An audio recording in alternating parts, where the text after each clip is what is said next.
siempre es intracelular.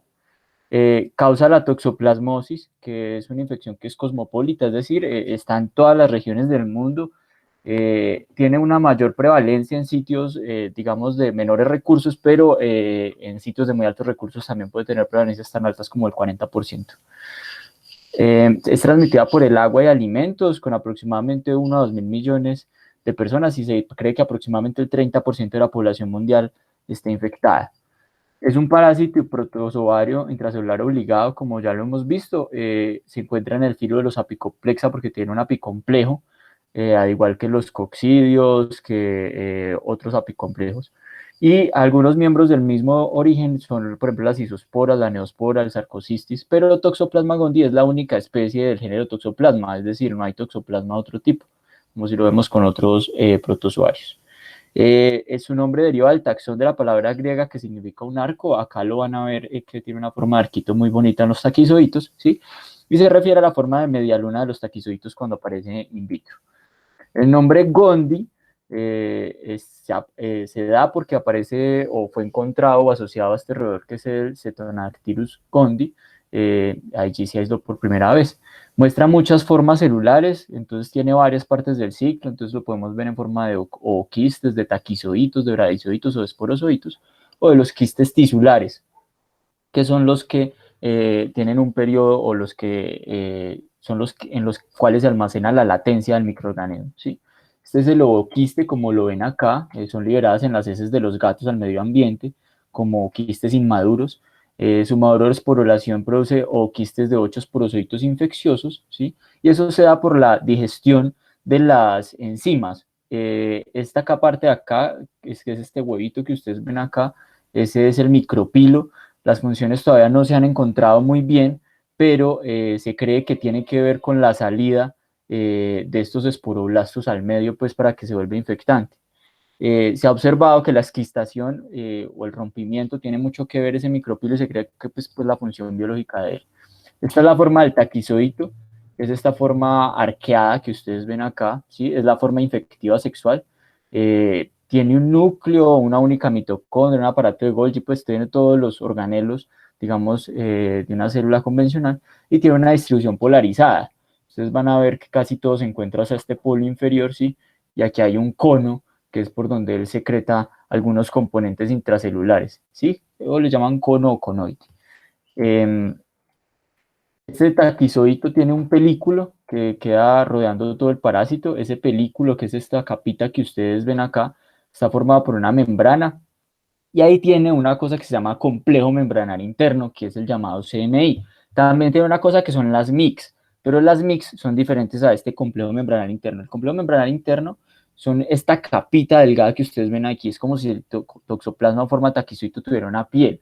Ahí almacena algunas fibras o alguna, como una especie como de casillitas para adherir algunas otras cosas que les sirven pues para penetrar las células, ¿sí? Y esa configuración le protege, le provee al parásito pues una apariencia trimembrana, porque está la parte pues del CMI y otras dos capas internas que tiene. Eso es para evasión de la respuesta inmune cada uno. Entonces aquí ustedes ven, estas son las CMIs, miren, este es el complejo membranario interno, miren que yo les decía que tenía como unas paticas donde se pegan otras cosas, por ejemplo estas son unas cosas similares a las fibras de actina y miosina, porque el parásito cuando penetra, penetra por el cono. Entonces a través del cono empieza a secretar enzimas proteolíticas para alisar una célula. Esta es una célula que está siendo invadida, ¿cierto? Y aquí en el complejo membranario interno, cuando se liberan los organelos, se liberan las MICs. Entonces las MICs se pegan del complejo membranario interno y se pegan unas paticas. Esas paticas se unen a las partes del receptor. ¿A qué se une normalmente? A los glicanos de los hospederos, ¿sí? Son cosas muy conservadas de los mamíferos, son proteínas de membrana muy adheridas y muy conservadas entre los mamíferos, y él lo que hace es como si fuera remar. A través de estas cosas que son las ROMs, que es donde se pegan las MICs, él empieza como a remar atrás del parásito para ir penetrando pues en todo el citoplasma. Tiene unas róptrias que son estas que están acá señaladas, que son unos áculos largos, ¿sí? Terminan en el extremo apical. Y miren que este es un toxoplasma que está a punto de entrar a una célula. Miren que él pone una disposición como si fuera a entrar por la cabecita que es el conoide, ¿sí? El contenido de las róptrias está diseñado para alterar la integridad de la membrana celular y facilitar la penetración celular. Y además contiene una cosa que son los RONS y los ROPS, que son fundamentales para la fisiopatología del toxoplasma. Entonces lo que hace es que con el conoide empieza a penetrar, empieza a liberar el contenido de los sáculos, empieza a digerir ese pedazo que va a soltar, libera los mix que se pegan acá y le ayudan a remar para ir entrando, y además va liberando los RONS y los ROPS que le sirven para hackear el núcleo de la célula. Tiene unos micronemas que son unas estructuras ovoideas, ¿sí? Y están las MICs, que son secretadas al inicio de la invasión para favorecer la adhesión, que fue lo que les mostré en la imagen anterior. Este es el apicoplasto, por eso hace parte del filum o del género apicomplexa, perdón. Hay varios apicomplexa. Los apicomplexa, recordemos que tiene una parte de producción de proteínas y tiene una subunidad ribosomal. Entonces, digamos que por eso la clindamicina es una terapia que puede funcionar en toxoplasma, y también se están estudiando algunos otros tratamientos que puedan bloquear esas subunidades que parecen a subunidad 50S ribosomal, que podrían bloquear esto y bloquear el metabolismo pues, de toxoplasma. Por eso es que también, digamos, al poseer este apicoplasto, por ejemplo, malaria también es susceptible al tratamiento con clindamicina. Aquí está lo del apicoplasto, y este es el bradizoito y el esporozoito. Esas dos formas son estructuralmente muy parecidas, son difíciles de distinguir en un microscopio y solo se difieren por ciertos organismos o cuerpos de organelos o cuerpos de inclusión. Y todos tienen lo que son sistemas de Golgi, retículo endoplásmico, todos tienen apicoplastos. Realmente al microscopio es un poquito difícil diferenciarlo entre bradizoitos y los esporozoitos, y estos ya son los quistes tisulares. Los quistes tienen un tamaño que es muy variable, entre 10 y 100 micrómetros, y pueden contener entre miles a varios a miles de bradizoitos. Entonces, cada quiste de estos contiene las formas más pequeñas, que son los bradizoitos o esporozoitos, ¿sí? Esos quistes tienen un alto contenido de microorganismos, y estos quistes se almacenan en tejidos, ¿sí? Son los que generan la latencia dentro del hospedero, ¿sí? Y esos quistes, cuando hay un estado de inmunosupresión, son los que se rompen, se da el proceso de exquistación, y se liberan todos estos ya en forma de taquizoitos, porque ellos cuando salen pasan de esporozoitos o de bradizoitos a taquizoitos, que es la forma infectante, que es esta que vemos acá.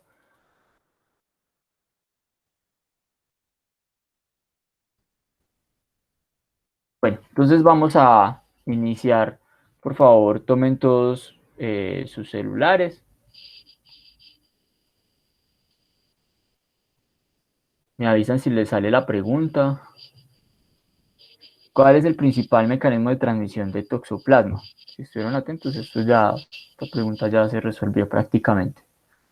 ¿Les sale la pregunta? Sí. Listo. Sí, bueno, la pregunta sí. Entonces, ¿cuál es el principal mecanismo de transmisión de toxoplasma? Entonces es el tener relaciones sexuales sin preservativo, el consumo de vegetales o carnes contaminadas, la inoculación directa o el contacto con gatos callejeros en sus primeras etapas de la vida.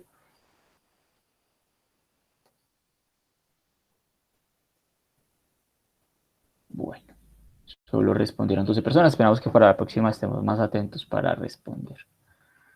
Entonces, muy bien, el 83% pues respondió carnes o vegetales contaminados. Este es un estudio que está encabezado pues, por el doctor Jorge Enrique Gómez, que tiene su grupo de estudio de toxoplasmosis, uno de los grupos de estudio más conocidos a nivel mundial en toxoplasma, que queda ya 2 horas en Armenia.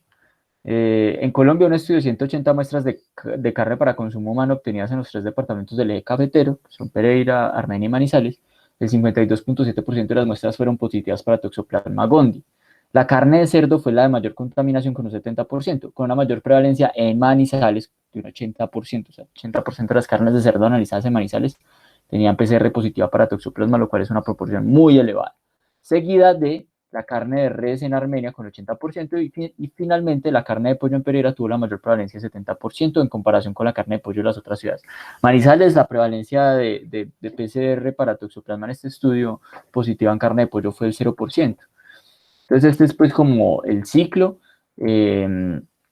Básicamente está muy relacionado pues con el gato, pero hay algunos aspectos importantes que mencionar. Aquí está pues digamos la replicación que se da a nivel intestinal. Entonces el gato es el huésped, el hospedador definitivo, y por eso es que en él se da el ciclo sexual. Por acá está cómo se cumple el ciclo cuando ellos consumen o se comen, digamos, un ratón que tienen quistes y ellos completan pues el ciclo y se da la cadena de transmisión. Otros mecanismos es cuando uno consume estos quistes en carnes contaminadas o vegetales, que son el principal mecanismo de transmisión, porque cuando estos animales o estos roedores hacen deposiciones en aguas, esos quistes o esporulados contaminan el agua y el agua es el que lleva a que se dé este proceso de contaminación, digamos que podría llamarse fecal oral en este caso, y llegar a la transmisión en el humano. En el humano no hay una transmisión, no se cumple este ciclo sexual, el humano en deposiciones no va a excretar quistes pues, de toxoplasma como tal, él no hace un ciclo intestinal, sino lo que hace es un ciclo tisular, es decir, después de estar en el intestino, él pasa a tejidos y allá hace latencia. ¿Cómo se cumple esa latencia? Básicamente él se almacena en tejidos profundos que pueden ser corazón, en el ojo o en el cerebro, que son los tres principales. También está el tejido musculoesquelético, pues, que es músculo, ¿sí? O en una mujer gestante también el feto en desarrollo podría ser un sitio de latencia de estos quistes de toxoplasma. Entonces, aquí es donde se cumple. Esta es una imagen que esquematiza exactamente lo mismo. ¿Y por qué hace esta latencia o por qué hace esta latencia en tejidos? Básicamente lo que se cree es que antes el humano era depredado por felinos, por grandes felinos, entonces leones, tigres, todos estos consumían humanos y nosotros ya teníamos estos quistes tisulares y así era que se daba el ciclo porque ellos pues comían la carne de nosotros y se contaminaban y por eso es que se cree que hace este ciclo, esta es la razón de ser biológica de él. Hay unos estudios muy interesantes como por ejemplo este, que son los cambios neuropatológicos en el sistema nervioso central que produce Toxoplasma gondii y miren que es que en individuos infectados se disminuye la expresión de unos receptores o de unos canales que son los GLT1 que ustedes ven acá. Esos canales GLT1 sirven para reciclar los neurotransmisores que quedan en la hendidura sináptica. Entonces, normalmente, en una hendidura sináptica hay un astrocito y hay unos canales que le facilitan al astrocito el reciclaje de estos neurotransmisores. En individuos infectados por toxoplasma, lo que se ha demostrado en el sistema nervioso central es que hay una disminución de estos canales en los astrocitos. ¿Qué consecuencias tiene esto? Básicamente una excitotoxicidad, pero se ha estudiado mucho los cambios de comportamiento que hay en pacientes con toxoplasmosis que hacen latencia del sistema nervioso central, que no necesariamente son inmunocomprometidos. Esto puede pasar y de hecho sucede en individuos completamente inmunocompetentes. Entonces, la asociación o la presencia de quistes de toxoplasma gondii se ha asociado en ratones con alteraciones del comportamiento, los vuelve como más agresivos, los vuelve con conductas de riesgo, entonces digamos ya no tienen tanto miedo de ser predados por un felino, por ejemplo.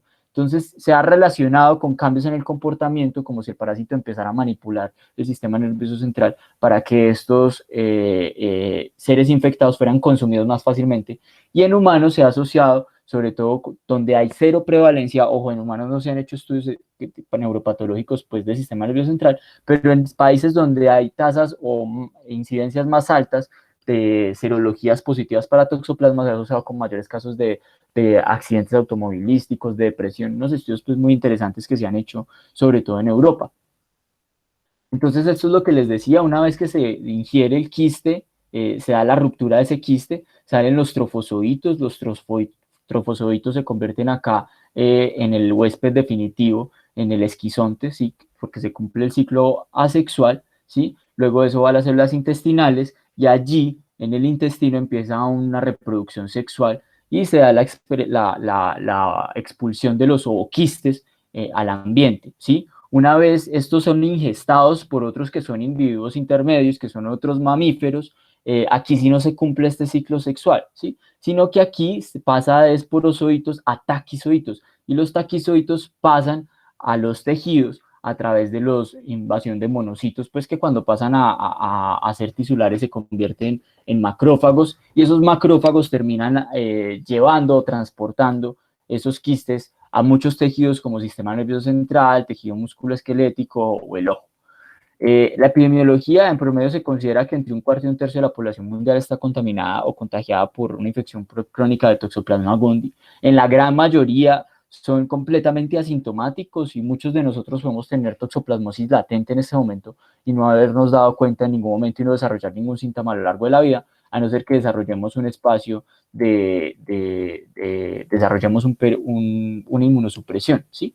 La toxoplasmosis como zoonosis de los gatos, la seroprevalencia de los gatos es proporcional a la seroprevalencia de humanos en la zona y casi la totalidad de los gatos es completamente asintomático, pero no se ha establecido una adecuada relación entre el contacto del gato y la infección, ¿sí? El gato solo es infectante durante unas semanas y la esporulación se da entre 1 a 5 días de los ooquistes, es decir, cuando ellos hacen la deposición, se demora entre 1 y 5 días en que estos ooquistes se conviertan en las esporogonias, que son las que nosotros ingerimos. Entonces, básicamente, se demora más de 24 horas. Por eso es que una de las recomendaciones más importantes cuando se tiene gatos en un hogar es el cambio de la arena frecuente, porque así no se va a alcanzar a pasar de ooquiste a esporogonia y no se va a completar pues la cadena de transmisión. Y pues el riesgo, sobre todo en mujeres embarazadas, entonces pues que no sea la mujer embarazada la que manipule la arena del gato.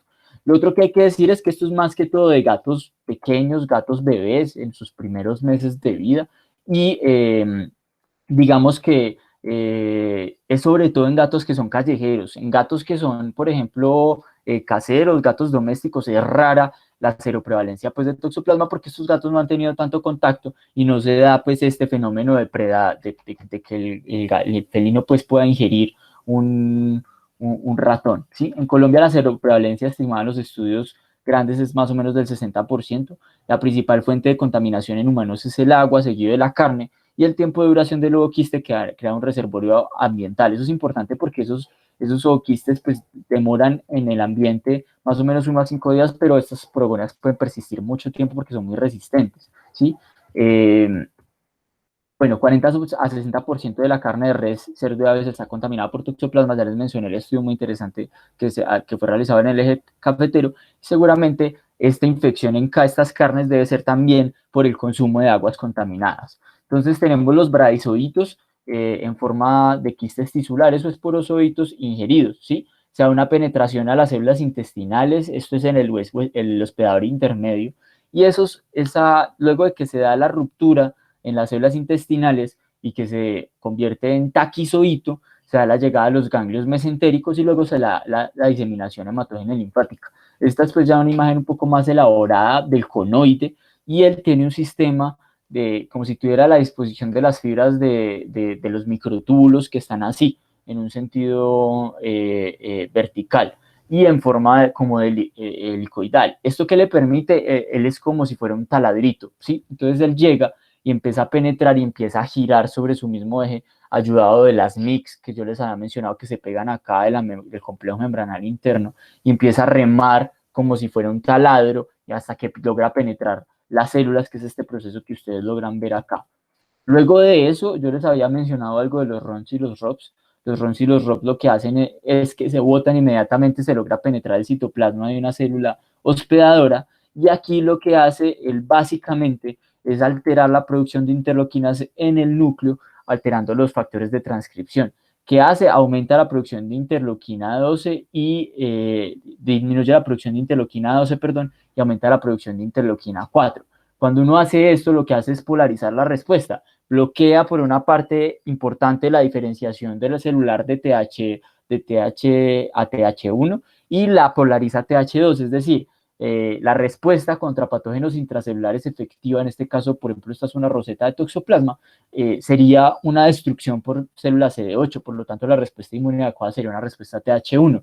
Sin embargo, toxoplasma lo que hace es que una hackea del núcleo y aumenta la producción de interleuquina 4, lo cual polariza casi totalmente la producción de anticuerpos por la vía TH2, ¿sí? Esta es una roseta que está en formación en un macrófago, ¿sí? En una microscopía de luz, y bueno, vamos a hablar de genotipos de toxoplasma. Entonces, esta es la siguiente pregunta.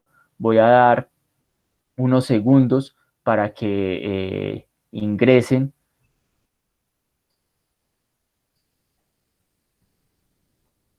¿Cuántos genotipos existen de Toxoplasma gondii? Entonces, por favor, ingresen, porque esto solo da 20 segundos. Entonces, la respuesta es 1, 2, 3 o 4.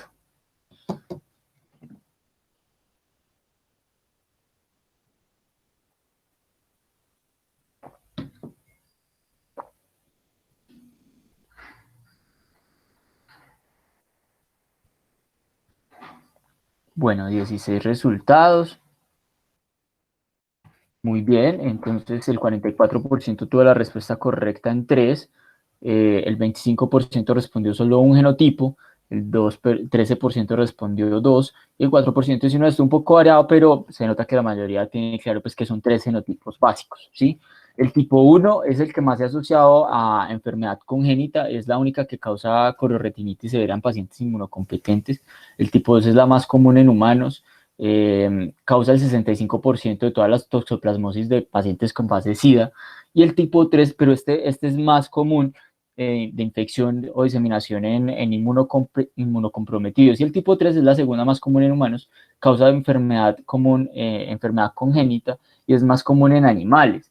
Este es un estudio pues que comparte UpToDate acerca de la distribución de genotipos. Y aquí hay una cosa muy importante: los genotipos más comunes en Europa y Estados Unidos, que son probablemente los causantes de todo esto por un gran volumen de población, es el genotipo tipo 2. 80-90% de los individuos que han sido infectados son asintomáticos. Lo que les decía, estos desarrollan síntomas es cuando ya entran en una fase de inmunosupresión muy severa. En contraste, lo que son Sudamérica y América Central, el genotipo predominante es tipo 1. Es atípico, y resulta en que este genotipo tipo 1 es mucho más virulento y es el que causa enfermedad severa o enfermedad clínica en pacientes inmunocompetentes. Entonces, por eso es que acá en Sudamérica es tan común que haya, por ejemplo, la toxoplasmosis ocular, la corioretinitis por toxoplasma, en pacientes inmunocompetentes. En Europa y en América es un poco más raro que se dé este fenómeno porque allá los fenotipos predominantes son el tipo 2. En pacientes inmunocomprometidos, la toxoplasmosis es más frecuente en personas con la inmunidad alterada por defectos de los linfocitos T. Entonces, ¿quiénes tienen defectos de los linfocitos T? Pues pacientes tratados con corticoides, con anti-TNF, con anticuerpos monoclonales, pues sobre todo contra el TNF, o fármacos citotóxicos que hacen pues una inmunosupresión total de todo el sistema. Y en pacientes con tumores malignos hematológicos también es común pues estos fenómenos, pero los más afectados, los más frecuentes, son los pacientes con VIH que entran en fase SIDA, ¿sí? Las formas latentes, los sitios preferidos son sistema nervioso central, el ojo y los músculo esquelético, liso y cardíaco. Los quistes tisulares se tiñen bien con ácido periódico de Schiff, con una tinción de Wright, ¿sí? O con una meteramina de plata, una tinción de bromuro y glucot, que llamamos, ¿sí? Aunque no parece que el taquizoito discrimine el tipo de célula huésped que parasita, se ha sugerido que, que en el tejido cerebral los quistes tisulares se forman de forma predominante dentro de las neuronas. Y esto se debe a que cuando las neuronas no tienen una buena capacidad de activar una respuesta inmune. Entonces, dentro de todos los tipos de células que hay en el cerebro, las neuronas, dada su alta evolución para pues, poder hacer sinapsis, ellos perdieron esa función de activar el sistema inmunológico efectivo y hacer un reclutamiento adecuado de linfocitos CD8. Entonces es por esto que ellos buscan las neuronas y por eso es que se producen esas lesiones múltiples en el sistema nervioso central. En VIH se estima que el 20 a 47% de los pacientes con SIDA infectados por Toxoplasma gondii que no reciben profilaxis ni fármacos terminan desarrollando una encefalitis por toxoplasma. Eso es uno de los mensajes que quiero dejar muy claro hoy. La encefalitis por toxoplasma es prevenible siempre y cuando se haga una adecuada profilaxis en los pacientes indicados, pero es común ver pacientes con menos de 100 CD4 sin ningún tipo de profilaxis o sin ningún tipo de prevención y sin terapia antirretroviral tampoco. Eso convierte a la encefalitis por toxoplasma en un problema mayor, donde hay muchos casos de pacientes VIH positivos. Evidentemente, Manizales es un sitio de muchos casos de VIH y en especial otros municipios también del departamento de Caldas como Dorada y Chinchiná tienen una alta prevalencia de pacientes VIH, entonces allí los programas deberían estar enfocados a hacer unas adecuadas profilaxis y prevenir que un paciente de estos termine en unidad de cuidado intensivo. Esta es una imagen de... Ay, se me olvidó la película. Bueno, es una película muy... Transport. Eso, Transporting, muchas gracias. En la cual este paciente pues termina en VIH, pues en VIH por consumo de drogas, y a él le regalan un gatico y acaba por desarrollar una encefalitis por toxoplasma. Entonces ya les mencioné que la principal vía de transmisión no son los gatos, pero pues en la película es buena, es como el mecanismo de transmisión, entonces para que se la vean. Hay una parte de una diseminación, esa diseminación es por un mecanismo que se llama el caballo de Troya, y es porque los macrófagos cuando se infectan en el intestino, porque en el intestino empieza a haber como una destrucción de las células epiteliales que hay allí, se activa la respuesta inmune, se da un reclutamiento.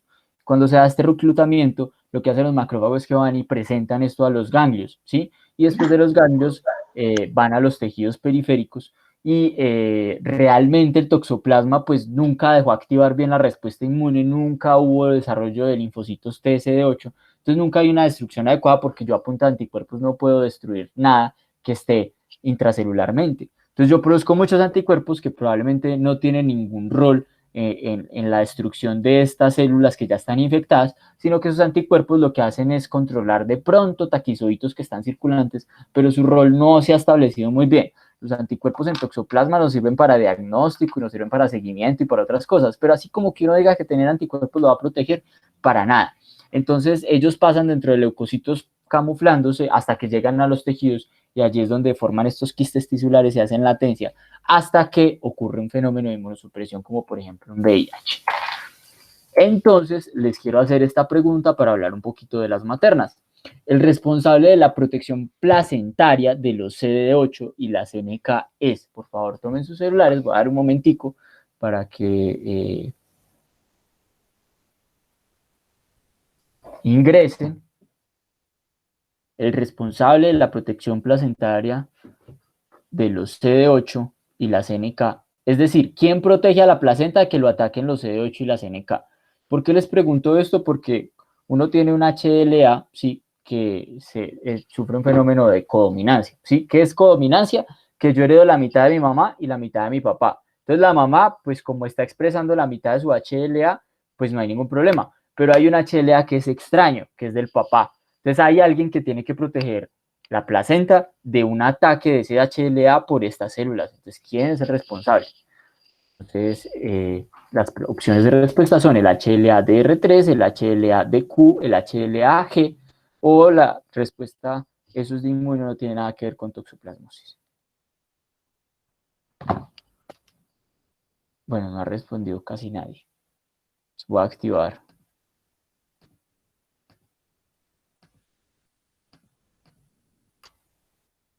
Otra vez. Voy a dejar que respondan al menos 20 personas.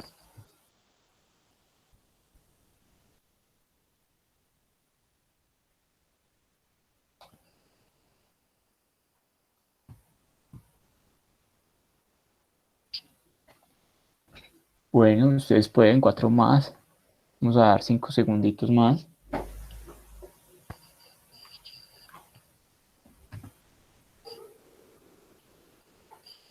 Bueno, vamos a ver. Entonces, el 63% respondió el HLA-DQ, el 25% respondió HLA-G, 6% respondió eso de inmune no tiene nada que ver con toxoplasmosis y 6% respondió el HLA-DR3. Entonces, ojo que estos son alelos que no tienen nada que ver porque estas son otras moléculas del complejo mayor de histocompatibilidad.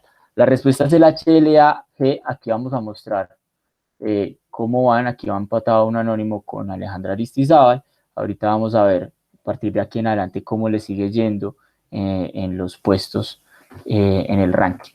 A ver quién gana. Entonces, el HLA-E y el G cumplen un papel fundamental en el trofoblasto. Entonces, el trofoblasto, como les dije, contiene una mitad del HLA paterno y la mitad del HLA materno. Entonces, con el materno no hay ningún problema, pues porque no va a haber una reacción contra lo propio, ¿cierto? A no ser que tenga una enfermedad autoinmune, pero pues nada, eso es raro.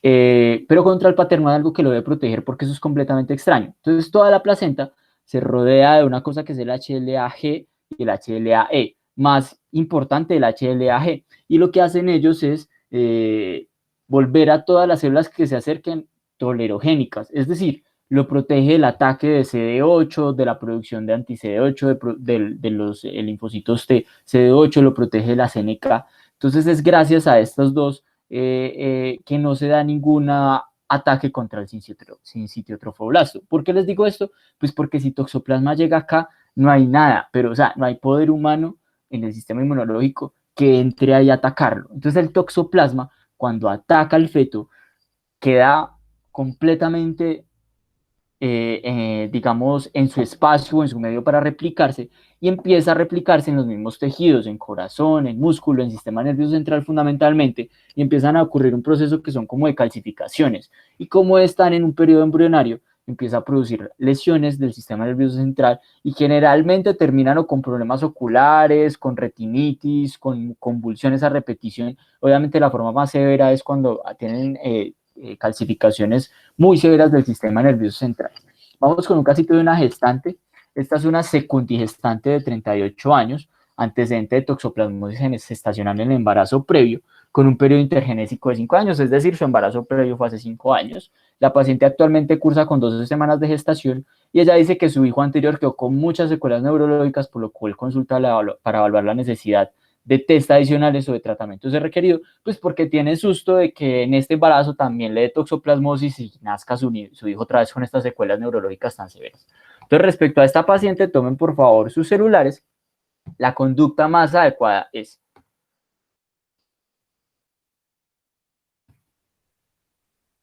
está como muy cortico el tiempo. Entonces, realizar test serológicos IgM, IgG para definir el estado actual de la paciente y tomar una conducta pues como más centrada. Iniciar profilaxis con espiramicina por antecedente previo de toxoplasmosis gestacional, o no es posible tener toxoplasmosis gestacional 2 veces. Realizar un test de avidez, ¿sí?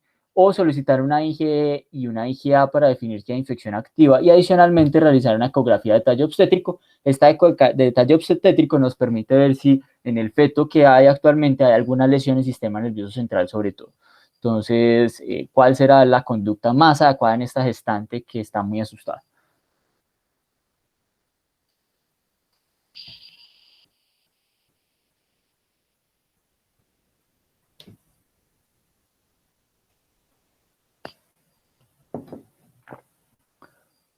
Bueno, entonces, el 47% respondió que había que realizar test serológicos para definir el estado actual.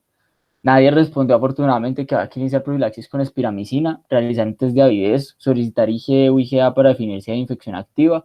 La respondió el 20%. Y acá la respuesta correcta es: no es posible tener toxoplasmosis gestacional 2 veces. Les explico por qué. Porque generalmente, bueno, así van las puntuaciones. Generalmente, cuando se da la infección al feto, esa es la primoinfección, es decir, el riesgo de que una mamá desarrolle toxoplasmosis durante el embarazo es que es precisamente durante el embarazo que le puede pasar la toxoplasmosis al feto. Si la toxoplasmosis se adquirió previo al embarazo, básicamente la mamá está protegida, porque ya tiene anticuerpos, ya tiene un sistema inmune que la va a proteger. No, el toxoplasma ya está enquistado, y si la mamá no sufre ningún pues, fenómeno de inmunosupresión severa durante el embarazo, pues no se va a reactivar. Entonces no hay posibilidad de que esa toxoplasmosis le pase al feto. Entonces por eso es que las guías ponen el algoritmo arriba, que ahorita las vamos a mostrar. Si hay una IgG positiva antes del embarazo, usted ya descarta que haya toxoplasmosis. Como esta mamá ya tuvo toxoplasmosis previa, pues se la tuvieron que haber diagnosticado con serologías, tuvo que haber tenido una IgG, en este embarazo no va a tener ningún problema y puede tener todos los hijos que quiera, y sus hijos posteriores no van a sufrir toxoplasmosis adicionales. Las inmunoglobulinas, entonces hablemos de los anticuerpos. Sobre todo nosotros medimos en toxoplasma IgG, IgM, IgA. La IgE todavía es muy experimental, que yo tenga conocimiento no se realiza todavía, pero hay unos estudios muy interesantes pues, de IgE. Se produce en respuesta a la infección, y los taquizoitos se lisan por los anticuerpos específicos cuando se combinan con el complemento. Entonces, esto es lo que les decía: los anticuerpos me protegen contra los taquizoitos que están circulando y me protege que me invadan otros tejidos luego de que ya están enquistados. Pero los quistes que ya hay ya se quedan latentes, ¿listo? En los ratones la inmunidad humoral consigue una protección limitada frente a las cepas de menos virulentas de Toxoplasma gondii, pero no contra las virulentas. Entonces hay varias pruebas serológicas para medir anticuerpos, esto es muy importante, hay varios métodos, algunos tienen más errores que otros. Las pruebas serológicas iniciales siempre deben incluir IgG y IgM. Yo de entrada nunca pido IgA, o nunca pido test de avidez, o nunca pido IgE. Como ya les dije, de IgE yo no conozco que se realice, pero entonces hablemos de la IgA. La IgM y IgG son las que conocemos convencionalmente, son los que se piden en todos los controles estacionales. Se deben continuar realizando las pacientes que estén indicadas de forma mensual. y permiten una adecuada interpretación de las pruebas, pero hay que saberlas, pues, cómo se manejan. Solo los resultados de positivos para IgM deben ser remitidos para realizar estudios de confirmación de laboratorios de referencia y no existe ninguna prueba serológica que pueda emplear de forma aislada para confirmar el diagnóstico de infección aguda. Esto es muy importante. IgM positiva aislada no es igual a toxoplasmosis aguda. Hay muchos errores. Ahorita los vamos a ver. Entonces es la combinación concreta de varias pruebas lo que me aumenta la probabilidad de que sí se esté cursando con una toxoplasmosis y que yo requiera un tratamiento específico. La IgM se han empleado para el diagnóstico de infección aguda y para determinar si la gestante se infecta durante la gestación o antes de la concepción. Y cada vez se sabe mejor que puede persistir los títulos de anticuerpos IgM durante años después. Entonces es por eso que si yo a una mamá le detecto IgG positiva e IgM positiva, yo no puedo hacer tampoco diagnóstico de toxoplasmosis de una, porque esa IgM puede persistir elevada mucho tiempo, incluso años. Entonces no siempre IgM en toxoplasma es igual a infección aguda. La IgA se puede detectar en el suero de adultos con infección aguda. Esta es más específica, utilizando una técnica de ELISA, es más específica que la IgM para infección aguda.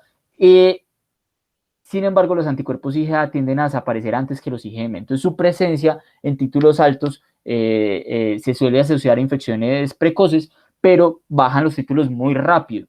Entonces, es por eso que, digamos, tienen un valor fundamental, sobre todo en pacientes que tienen más de 16 semanas de gestación. Antes de las 16 semanas de gestación se prefiere realizar otro test confirmatorio, que es el test de Avides. La IgE se detectan también por ELISA, la duración de la seropositividad es más corta que la de IgM y IgA, entonces esta es de infección hiperaguda y por eso la están utilizando para definir una adquisición realmente reciente, porque pues si yo tengo IgG positiva o IgM positiva y una IgE positiva, pues puedo hacer un diagnóstico fácil de toxoplasmosis aguda y puedo hacer una intervención oportuna. Pero entonces básicamente este es el comportamiento de las inmunoglobulinas, algo que resume muy bien. Miren por acá ustedes la IgM, el comportamiento que tiene, y esta gráfica se dice que se puede extender y pueden persistir los títulos de IgM mucho tiempo, ¿sí? Por acá está el IgG, miren que aparece generalmente después del primer mes, es decir, más o menos me demoro entre 2 y 4 semanas en desarrollar IgG, pero también se produce muy rápidamente comparado con otras enfermedades. Entonces es por eso que a veces puede ser tan difícil y se puede solapar. Miren este periodo de acá en el cual yo encuentro ambos test positivos, por ejemplo, en este punto. Miren, 2 meses y yo puedo encontrar ambos títulos positivos. Entonces, esto es muy importante tenerlo en cuenta. Perdón, acá es donde se da el cruce. Esto es muy importante tenerlo en cuenta a la hora del análisis. Como ustedes ven acá, la IgA se eleva antes y disminuye antes que la IgM. Y si graficáramos la IgE, tendría un comportamiento más agudo por acá y bajaría antes que la IgA. Entonces, por eso es que se están estudiando, pero hasta donde yo tengo entendido, pues todavía IgE no estamos haciendo. IgA, IgM, IgG por método de ELISA, sí. Esta es la prueba de avidez. Entonces, recordemos que la avidez es un término que es complejo cuando uno habla de inmunología. De hecho, pues repasando como el término inmunológico, no, el término correcto no es avidez, sino afinidad, pero pues el test se llama test de avidez, ¿sí? Entonces, básicamente, es este principio, vean. Si yo me expongo hoy a un microorganismo, yo produzco inmunoglobulinas, ¿cierto? Y yo tiendo a producir a largo tiempo una IgG protectora, ¿cierto? Pero hay un proceso que se llama maduración de la afinidad, ¿sí? Porque maduran los linfocitos B. Aquí le llaman avidez, pero realmente la avidez no es tanto, sino más la afinidad. Entonces, cuando yo mejoro la afinidad con cada exposición, la unión del antígeno con el anticuerpo se vuelve más potente. Es decir, entre más me exponga yo a un microorganismo y más tiempo él tenga contacto con él, mejores anticuerpos voy desarrollando porque el sistema inmune es muy inteligente, ¿cierto? Entonces, es por eso que en zonas endémicas de algunos microorganismos hay una respuesta inmune tan buena. Es por eso que, por ejemplo, en algunas infecciones pueden ser subsintomáticas o pueden ser completamente asintomáticas, mientras que en países de baja endemicidad, donde hay poca exposición, son súper sintomáticas, pero en toxoplasma sucede algo similar. Entonces, ¿qué consiste el test de avidez? Yo cojo de la sangre de la paciente estos anticuerpos, ¿sí? Y en una suspensión le pongo el antígeno de toxoplasma, ¿cierto? Y con urea, con una solución a base de urea, la urea lo que hace es que trata de romper ese enlace. Entonces, entre más fuerte sea esta unión, quiere decir que, y más duro sea de romper, más tiempo he estado yo expuesto al toxoplasma. Entonces, si yo tengo un test de avidez alto o un test de avidez con alta avidez, ¿sí? Eso quiere decir que mi infección es antigua, mientras que si la avidez es baja y yo rompo fácilmente, quiere decir que ese IgG que yo estoy produciendo es reciente. Entonces, es por eso que el test de avidez tiene esta capacidad de decirnos qué tanto tiempo yo he expuesto a ese antígeno, ¿sí? Entonces, la toxoplasmosis puede producir varios síndromes que vamos a ir mencionando. Está la toxoplasmosis adquirida en el paciente inmunocompetente, sí, que es, por ejemplo, por ingesta de carnes o aguas contaminadas. La reactivada en el paciente inmunodeficiente, y esto es muy importante, ténganlo en cuenta más adelante. Es muy común que los pacientes inmunodeficientes no se expongan por primera vez, sino que sus lesiones sean debido a reactivaciones de los quistes que ya tenían almacenadas. Está la toxoplasmosis acular, que puede ser congénita, puede ser adquirida durante el embarazo o puede ser en pacientes pues inmunocompetentes, adquirida pues sobre todo en Latinoamérica, y está la infección pues congénita que ya vamos a mencionar.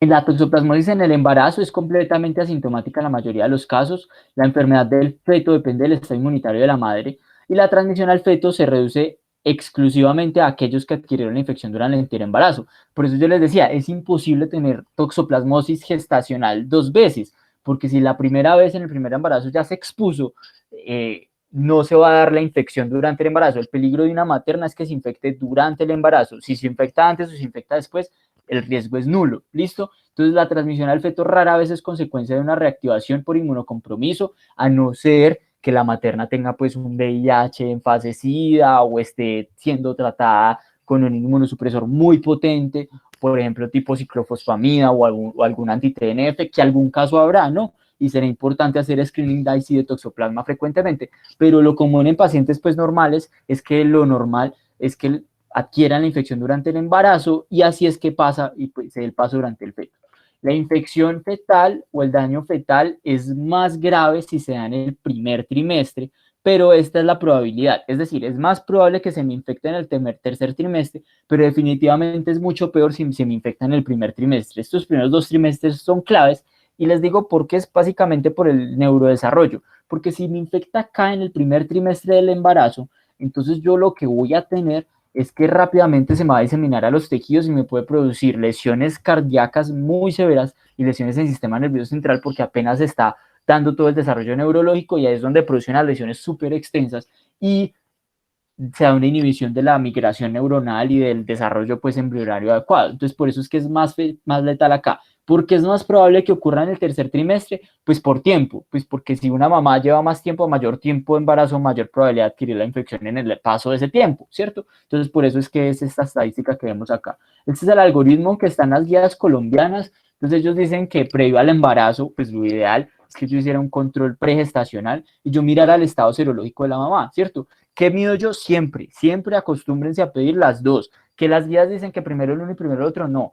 Las guías dicen, y en una recomendación muy puntual, en las guías que están actualizadas, en las cuales participó el doctor Jorge Enrique, que están muy bien logradas, que están en la revista Infectio. Si no la tienen, se compartió en la bibliografía de hoy, la pueden solicitar a cualquier integrante del grupo o se comunican con nosotros. Pero miren, básicamente yo antes del embarazo debo medir IgG y IgM. ¿Qué me orienta una materna antes del embarazo? Pues obviamente la IgG. Yo les decía, si la IgG es positiva, ya se infectó, o sea, antes del embarazo, yo ya no tengo que seguirle haciendo serologías, se decreta que es una infección crónica y yo ya no la tengo que seguir en cuanto a toxoplasma, pues porque obviamente tendrá que seguir con sus controles estacionales normales. ¿Qué pasa? La mamá que es IgG negativa, porque esa mamá, digamos que no ha sido expuesta a toxoplasma. Entonces el peligro es que me adquiera la toxoplasmosis durante la gestación, porque ahí es donde me puede pasar al feto y producir una lesión severa, ¿cierto? Entonces ahí es por eso que en los controles prenatales, cuando ya está embarazada, se pide IgG y IgM al tiempo, ¿cierto? Entonces acá están las posibles. Si IgG y IgM negativa, entonces consejería de consumo de carnes bien cocidas, uno asando bien la carne y digamos que teniendo un adecuado proceso pues de cocina, puede destruir esos quistes y pues no contaminarse. Entonces, ¿qué hago yo? Seguimiento mensual con IgM. Yo no tengo que seguir haciendo IgG. Si la IgM en algún momento se vuelve positiva, de una yo digo, se me seroconvirtió durante el embarazo, se me infectó, de un inicio de tratamiento con espiramicina. Ahorita hablamos del tratamiento. Si la IgM es negativa y la IgM es positiva, debo repetir la IgG en 2 semanas, ¿sí?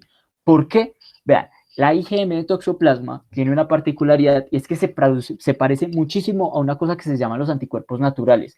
Los anticuerpos naturales se producen en unos linfocitos que son especiales, que son los linfocitos B de zona marginal y los linfocitos B2, ¿sí? Esos linfocitos están en peritoneo y son los responsables de producir antígenos, anticuerpos contra muchas cosas que son comunes en la naturaleza y, por ejemplo, esos antígenos o anticuerpos naturales, perdón, son los responsables, por ejemplo, de la respuesta del rechazo de transfusiones, ¿sí? Rechazo transfusional, y su inmunización. Entonces, esos anticuerpos que nosotros ya tenemos de por sí se pueden parecer mucho a los de toxoplasma y estos en una alta proporción podrían ser falsos positivos, estas IgM positivas. Entonces, lo que yo hago cuando tengo una IgG negativa con una IgM positiva es repetir esa IgG en 2 semanas. Si la IgG sigue negativa, yo digo es una IgM natural, porque yo les dije, la IgG se demora entre 2 a 4 semanas en desarrollarse. Entonces, si yo ya tuve una IgG negativa con una IgM positiva, quiere decir que la respuesta a anticuerpos ya se está produciendo. Y en 2 semanas, si de verdad es una toxoplasmosis, la IgG se tiene que volver positiva. Por eso, si sigue negativa, yo digo, esa IgM es una IgM natural, esa IgG, si es negativa, yo le sigo haciendo seguimiento mensual con IgG. Y si en algún momento ya esa IgG en el seguimiento mensual se vuelve positiva, yo digo, ahora sí se me convirtió, porque ya tengo IgG e IgM positiva. Entonces ahí yo digo si requiere tratamiento con espiramicina. Cuando yo tengo ambas positivas, ahí es donde yo digo, esto sí es muy probable que sea una toxoplasmosis. Acá es donde yo me alerto. No confirmo porque esto no es diagnóstico confirmado de toxoplasmosis, sino que aquí yo digo, es posible que la mamá se me esté cursando con una infección aguda porque está en el pico de desarrollo de anticuerpos, ¿cierto? Entonces ahí es donde yo hago una prueba de avidez. ¿Qué dicen las recomendaciones explícitas de la guía? Que antes de la semana 16 es mejor realizar una prueba de avidez y después de la semana 16 es mejor medir una IgA. ¿Por qué? Porque si me da IgG positiva, IgM positiva y una IgA positiva, eso es una infección aguda y yo podría decir que necesito iniciar tratamiento. Ahora, si yo hago el test de avidez porque tengo menos de 16 semanas y me da una alta avidez, recordemos, alta avidez es que ha estado expuesto mucho tiempo, entonces yo digo, no, eso es una infección crónica, yo no necesito, esta materna tiene una infección crónica, yo le puedo terminar el seguimiento, eso no es una infección aguda y esta IgM probablemente es un falso positivo en el contexto de una materna que tiene una IgG ya por una exposición previa. Si la avidez me va a baja, eso quiere decir que yo he estado poco expuesto a ese toxoplasma, es decir, la infección es reciente.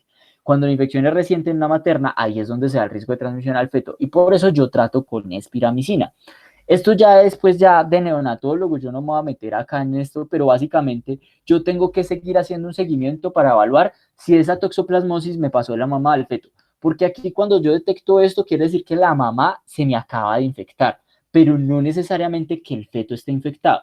De hecho, la espiramicina es para evitar que la infección pase de la mamá al feto, ¿sí? Entonces acá hay una serie de pruebas que ya incluyen Western blot, una IgA al neonato y todo eso para definir si hay una toxoplasmosis congénita o no. Y hay una prueba que se puede hacer que es la amniocentesis. Yo simplemente saco una muestra de líquido amniótico, pues imaginarán lo invasivo que es eso. Esa amniocentesis yo hago una PCR para toxoplasma y si esa PCR es positiva, yo digo que ya la infección pasó de la mamá al feto. Entonces ya yo trato es al niño. Cuando ya el niño está infectado, ya el tratamiento no es con espiramicina porque es completamente inútil, sino que el tratamiento es con pirimetamina sulfadiazina. ¿Listo? Entonces el tratamiento de la toxoplasmosis congénita es con pirimetamina sulfadiazina. Si yo voy a tratar a la mamá para que no me pase al feto, hago tratamiento con espiramicina. ¿Qué otras recomendaciones hay? Las ecografías de detalle obstétrico son muy buenas porque si yo tengo alguno de estos test positivos y yo veo calcificaciones del sistema nervioso central, eso es suficiente para decir, no, nada, ya pasó al feto, yo no me ahorro esta PCR porque esto se ha asociado con parto pretérmino, con lesiones de cordón umbilical. Hay otra técnica más invasiva que es todavía que se llama la cordocentesis, que es tomar una muestra del cordón umbilical y hacerle PCR, es más específica, pero esa sí tiene muchos desenlaces adversos, entonces no vale la pena admitir ese riesgo, no está recomendado en la guía. La amniocentesis es un negocio, cuando hay muchas dudas, cuando los hallazgos imaginológicos no son muy discientes, se llega a un acuerdo entre la mamá, se asume el riesgo de, entonces realmente son procedimientos muy invasivos que se tratan de evitar en la medida de lo posible. Vamos con este casito, a ver si interiorizamos ese algoritmo. El primigestante de 11 semanas de gestación, así sea control prenatal, trae para clínicos inmunoglobulinas antitoxoplasma IgM positiva con una IgG negativa. ¿Cuál es la conducta más adecuada en esta paciente?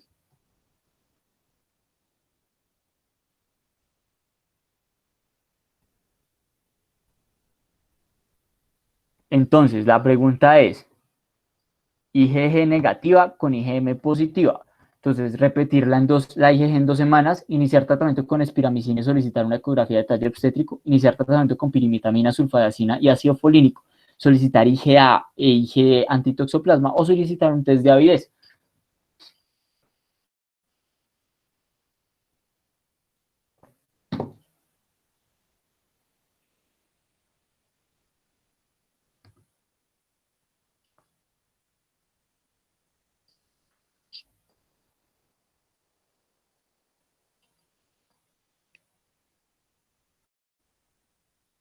Bueno, vamos a dar unos segunditos más y ya lo voy a pasar. Bueno, muy bien, el 77% respondió repetir la IgG en 2 semanas, un 8% respondió iniciar tratamiento con espiramicina y solicitar eco de detalle obstétrico, otro 8% solicitar IgA, IgG de toxoplasma, solicitar test de ADES. Estaba muy fácil pues porque ya se había respondido. Les recuerdo, IgG negativa con IgM positiva, esto pueden ser anticuerpos naturales, entonces debo repetir la IgG en 2 semanas y ahí definir conducta. Si esa IgG se positiviza, la paciente se seroconvirtió, eso quiere decir si está infectada por toxo. Si sigue la IgG negativa, la IgM se decreta que es una IgM natural y se sigue haciendo seguimiento mensual con IgG durante el resto de su gestación. Si en algún momento se positiviza, es que se infectó y puede pasar al feto. Bueno, acá está, vamos a ver cómo van. Va ganando Alejandra, seguido de Santiago Loaiza. Por acá está un triple I, está Alejandra Delgado y estos están muy reñidos. Y hay una persona que se llama Mucho Popper que le ha ido relativamente bien. Recomendaciones clave. Entonces, en casos donde el estado de infección es desconocido, se recomienda realizar IgG, IgM. ¿Cuándo es esto? Pues, hombre, en el primer control prenatal, esas son las recomendaciones de la guía, ¿sí? Está recomendado que en mujeres con IgG positiva, IgM negativa, se haga un test de avidez para mirar la inmunogenicidad pues, de esa infección, si es menos de 16 semanas, y una IgA si lleva más de 16 semanas, que es la respuesta pues que les estaba comentando previamente. Se recomienda que en mujeres con IgG negativa y IgM negativa se siga haciendo un seguimiento mensual. Ojo que en algunos lados lo hacen bimensual, en otros trimestral. Eso es una conducta inadecuada porque yo hacer un seguimiento mensual es lo que me va a permitir que en el momento en que haya una seroconversión, tomar todas las conductas y tener todo el tiempo ganado para evitar que esa infección me pase de la mamá al feto con espiramicina. ¿Listo? Entonces, ojo, ese seguimiento debe ser estrictamente mensual. ¿Listo? Está recomendado que las mujeres con IgG negativa y IgM positiva se repita la IgG en 2 semanas, que es lo que vimos. Estas son las recomendaciones más claves de esa guía respecto a las serologías. Por favor, se las deben aprender. Y está recomendado que una mujer que considere quedar en embarazo, pues se haga una IgG para identificar el estado previo de infección. Si la IgG es positiva previamente, esta señora está ganada porque puede llevar una maternidad completamente normal, no tiene riesgo de que adquiera nada durante la gestación, su feto está a salvo, pues al menos de toxoplasma, le puede dar sífilis, VIH, todas las otras cosas, pero por toxoplasma está protegido, ¿cierto? Vamos con este casito ya para salirnos de las gestantes. Esta es una paciente femenina de 8 años, vayan tomando el celular, sin antecedentes de importancia, consulta por un cuadro clínico de 2 meses de evolución, consistente en fatiga, astenia, dinamia, adenopatías cervicales y axilares generalizadas no mayores a 3 centímetros. Tiene una odinofagia y una sudoración nocturna. Se le realizan para clínicos, reportan una IgG para toxoplasma positiva, tiene un hemograma con eosinofilia del 10%, un recuento total de eosinófilos de 845 milímetros de células por mililitro de sangre, un extendido sangre periférico con unos linfocitos atípicos del 35% y el examen físico presenta adenopatías generalizadas y característicamente o llamativamente un edema uvular. La conducta más adecuada con esta paciente es, entonces les repito, 8 años sin antecedentes, cuadro de 2 meses de evolución, fatiga, astenia, dinamia, adenopatías, que son pequeñas, no son mayores a 3 centímetros, no son dolorosas, pongámosle que no son dolorosas, tiene una odinofagia, una sudoración nocturna y tienen una eosinofilia, unos linfocitos atípicos y unas adenopatías con un edema ovular con una IgG para toxoplasma positiva. ¿Cuál es la conducta más adecuada en esta paciente? Voy a pausarla para que la piensen. Iniciar tratamiento antitoxoplasma inmediato porque se trata de una toxoplasmosis aguda ganglionar o una mononucleosis por toxoplasma. Solicitar una biopsia de ganglio con PCR para toxoplasma gondii para confirmar el diagnóstico. Solicitar unos anticuerpos heterófilos o iniciar un tratamiento anti-TBC porque se trata probablemente de una TBC ganglionar dados los hallazgos clínicos. Quiero que respondan este caso tan interesante. Ojalá respondan todos los que vienen participando pues del coso, se animen.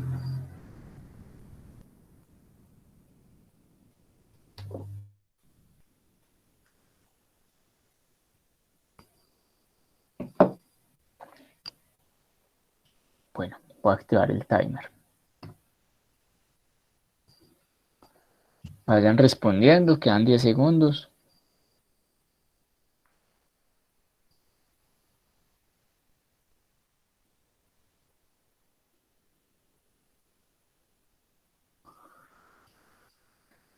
Bueno, súper bien. Entonces, 15% respondió que había que iniciar tratamiento contra toxoplasma, a 31% solicitó una biopsia de ganglio para toxoplasma gondii, 46% solicitó anticuerpos heterófilos y iniciaron tratamiento anti-TBC.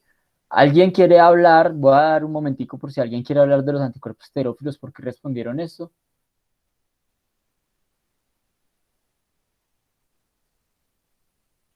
¿Alguien? Los anticuerpos heterófilos son los que se realizan para el diagnóstico de las mononucleosis Bueno, infecciosas, ya entonces, sea en este causadas. caso, la IgG de toxoplasma lo puede despistar a uno. Recuerden que no es infrecuente que un niño esté infectado por toxoplasma porque lo ingirió en carnes y tiene lesiones latentes en algún lado y es una IgG ya positiva para toxoplasma, sobre todo en zonas de alta endemicidad, donde las situaciones pues, de salubridad no son muy buenas y el consumo de carnes no es muy bueno, ¿sí? Entonces, hay varias cosas que me dicen que esto es una mononucleosis, un síndrome de mononucleosis, pero por Epstein-Barr virus. Lo más llamativo, lo que los anticuerpos heterófilos son para buscar un diagnóstico de Epstein-Barr virus, es el extendido de sangre periférico con linfocitos atípicos, del 35%. Recordemos que el Epstein-Barr virus produce esto mismo, este cuadro clínico igualito lo puede producir toxoplasma, pero la presencia de anticuerpos heterófilos, de linfocitos atípicos, superiores al 10% me hace pensar que eso sea un Epstein-Barr. Recordemos que cuando hablamos de estos síndromes mononucleósidos, entre más alto sea el porcentaje de linfocitos atípicos, más probable siempre que se produzca, que sea la etiología un Epstein-Barr virus. El otro hallazgo que es altamente específico de infección por Epstein-Barr virus es el edema ovular. Esto no lo produce toxo. ¿Qué produce toxo? Adenopatías generalizadas que pueden ser, que generalmente no duelen, son menores a 3 centímetros, producido inofagia, malestar, puede producir sudoración nocturna, lesiones cervicales, todo esto que ustedes ven acá. Pero son los hallazgos en el hemograma, en el extendido de sangre periférico, lo que me orienta al diagnóstico hacia otro lado, y probablemente haya que hacer pues, estudios complementarios para confirmarlo. Vamos a ver cómo vamos. Bueno, las puntuaciones siguen igual. Entonces, la toxoplasmosis ganglionar adquirida en el inmunocompetente. Es una causa frecuente de consulta, usualmente es benigna y se presenta en el 15% de quienes adquieren la infección. O sea, realmente no es tan frecuente y es más frecuente en Sudamérica que en el resto del mundo, ¿sí? La intensidad de sus manifestaciones depende de la dosis y la virulencia de la cepa, por eso les digo que el genotipo que hay acá en Latinoamérica es más agresivo y puede producirlo con mayor intensidad. Se puede afectar cadenas cervicales, axilares, inguinales y acompaña de astenia, de anemia. Puede llevar a un síndrome de fatiga crónica. Los pacientes refieren que se sienten como con una gripa maluca que persiste más de un mes.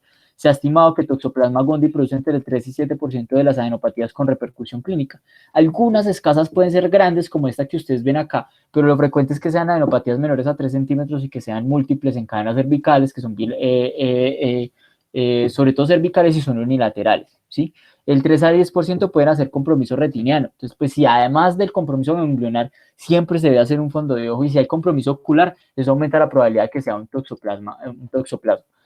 Toxoplasmosis produce escaso compromiso hepático y faríngeo, por eso les digo que el edema ovular es altamente específico de Epstein-Barr virus, y si hay, por ejemplo, alteraciones hepáticas como hay transaminitis, lo más probable es que sea o un VIH o un citomegalovirus Epstein-Barr, no tanto que lo produzca una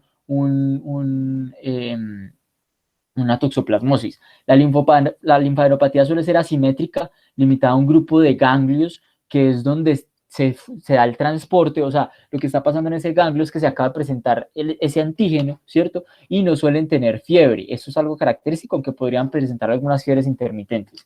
Esto es lo que ya les dije, no supuran, no generan fístulas, son realmente lesiones muy benignas y puede producir un síndrome con linfocitos atípicos, pero lo que les mencionaba, son menos del 10%. Si eso es más del 10%, eso es un linfocito atípico. Miren lo que es más grande, un núcleo muy alargado, y el citoplasma como que se vuelve pegajoso y se pega de otras células. Eso es un linfocito atípico. Cuando es mayor al 10%, piensen en otra cosa. Muy importante que el Epstein-Barr puede progresar eso a un linfoma. Entonces, mucho ojo con estos diagnósticos diferenciales porque puede recibir perfectamente tratamiento antitoxoplasma. En Colombia siempre se debe dar tratamiento de pacientes sintomáticos. ¿Por qué? Por la virulencia del genotipo que hay acá, ¿sí? ¿Cuál es el tratamiento? Un mes de trimesulfa 2 veces al día. Es el tratamiento estándar. Vamos a otro caso. Este es un paciente masculino de 27 años. Es un caso muy interesante. Consumidor de sustancias psicoactivas en situación de calle, es decir, es indigente, antecedente de VIH hace 5 años, sin terapia antirretroviral en el último año. Varios abandonos de su terapia antirretroviral, eso es muy frecuente en este tipo de pacientes lastimosamente. Presenta un cuadro clínico de un mes de evolución en el cual el paciente dice que tiene una disminución de la agudeza visual, pérdida de la visión periférica y refiere escotomas y fotopsias. Obviamente el paciente no refiere eso, sino que es el análisis pues, que se hace en la anamnesis. Escotomas es que ve como manchas negras, ¿sí? Empieza a ver manchas negras en el ojo, pues, o bueno, en la visión, ¿sí? Y las fotopsias es que empieza a ver como lucecitas, como si le brillaran punticos. Esas son las fotopsias para que los diferenciemos bien. Niega haber tenido ojo rojo en algún momento. Entonces, como poco probable que sea una uveitis anterior, ¿sí? Para clínicos, un hemograma que está completamente normal, pero tiene una carga viral de 800.000 copias por mililitro y un conteo de CD4 de 35 células por mililitro. Entonces, VIH, alteraciones visuales, fotopsias, escotomas, alteración o pérdida de la visión periférica, hemograma normal, una alta carga viral y un control de CD4 sumamente bajo, ¿sí? Esta es el fondo de ojo, como se ve. Ah, qué puta, ahí dice retinitis por citomegalovirus, me tiré el caso. Bueno, no, muy chévere el caso, retinitis por citomegalovirus. ¿Quién respondió? Ese Ángelo es un tramposo, pero bueno, no. Era una retinitis por citomegalovirus, la clave diagnóstica acá es que miren, citomegalovirus produce retinitis, mientras que toxoplasma produce corioretinitis. Y vamos a ver unos tips para diferenciar toxoplasma de citomegalovirus. Era un caso muy chévere, lástima. ¿Qué sucede? Que citomegalovirus compromete más que todo la parte de la retina y produce unas hemorragias, que son estas que ustedes ven acá, ¿sí? Estas hemorragias que ven acá, que se ven solo en la retina. No se ven unas manchas negras oscuras, como se ve, por ejemplo, en la toxoplasmosis, que ya les voy a mostrar. Entonces hablemos de toxoplasmosis ocular en pacientes inmunocompetentes y ahorita hablamos un poquito de los inmunocomprometidos. Es una de las causas más frecuentes de uveitis, pero esa uveitis es posterior, ¿sí? No es uveitis anterior, ya les voy a mostrar las partes de la uvea. Y el patógeno identificado con más frecuencia en las infecciones de la retina en pacientes sin inmunocompromiso, ¿sí? Resulta difícil determinar si esa infección es congénita o adquirida en los pacientes con recidivas de corioretinitis. Entonces, miren, esta es la anatomía del ojo, a mí me ha dado mucho trabajo, pero básicamente la uvea tiene 3 porciones, ¿sí? Una porción anterior, una porción media y una porción posterior. Luego de la uvea, ustedes ven acá una porción que se llama una capa más interna, que es la coroides, ¿sí? Y esto, el resto de esto, es la capa de la retina, que es como lo amarillito que ustedes ven acá, es que es una capita que rodea todo el ojo, pues tridimensionalmente, ¿sí? Entonces, el citomegalovirus hace retinitis. Entonces, miren, retinitis compromete esta parte. Entonces, ¿qué se ve en este fondo de ojo? Cuando ustedes miran la retina, las lesiones son muy periféricas, no hay unas lesiones centrales muy bien definidas, y lo que se ve son muchas hemorragias y neoproliferación, ¿sí? Mientras que en toxoplasma, lo más común, porque a veces pueden ser indistinguibles, eso es muy importante mencionarlo, se produce una corioretinitis, es decir, hay un compromiso también de la coroides. Van a ver la diferencia en la siguiente imagen.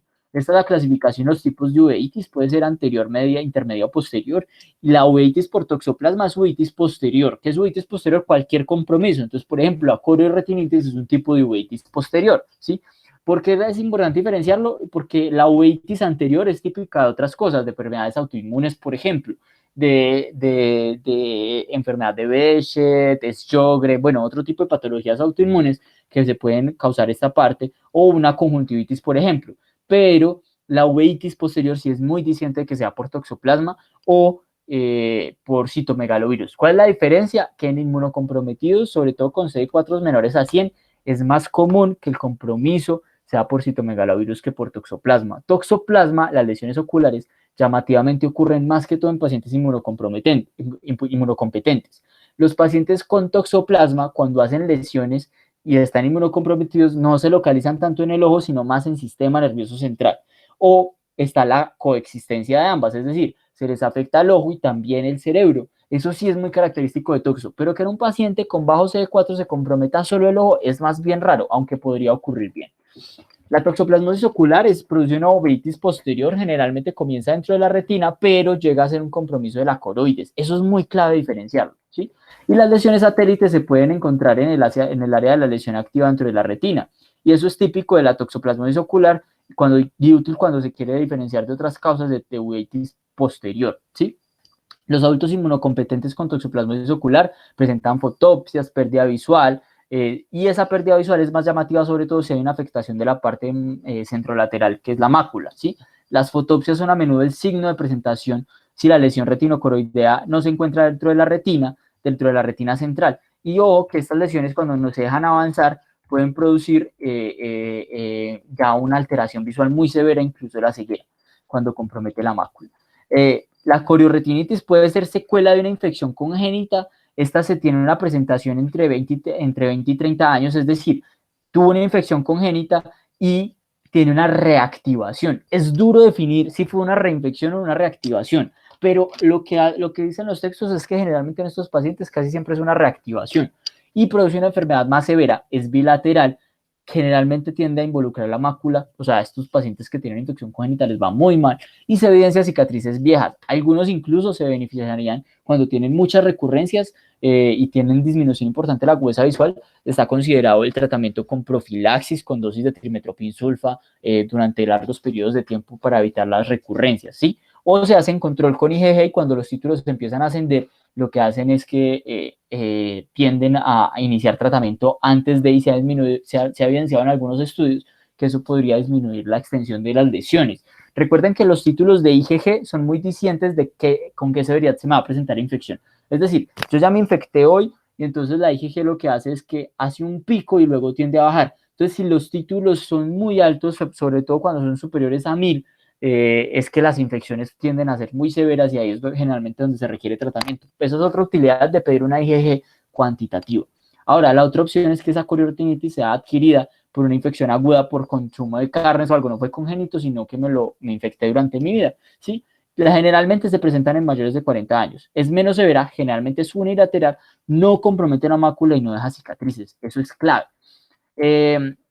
Aunque la infección en adultos suele ser subclínica, la corioretinitis por toxoplasma en estos individuos puede condicionar una pérdida completa o parcial de la vista. Entonces, miren, a esto me refiero con un compromiso de la coroides. Esas lesiones negras, esas manchas, esto ya es más, pues tiende a ser una cicatriz, porque las lesiones agudas se ven más amarillitas, como unos infiltrados algodonosos por acá, ya los vamos a ver, pero así queda una cicatriz, porque miren, está comprometida tanto la retina como la coroides, entonces pues se llama corioretinitis, ¿sí? La corioretinitis aguda puede cursar con visión borrosa, escotomas, algunas veces dolor, pero no es frecuente, y fotofobia o epífora, ¿sí? Cuando se afecta la mácula, se altera o se pierde la visión central. Entonces, ojo que hay que hacer un cohortes importante, hay que mirar y evaluar bien esa capacidad visual de los pacientes, hay que preguntarles si ha habido cambios y siempre hacer un fondo de ojo muy juicioso, ¿listo? Cuando se resuelve la inflamación, la visión suele mejorar, pero con frecuencia no se consigue recuperar por completo la visión después de una secuela, pues porque quedan estas cicatrices.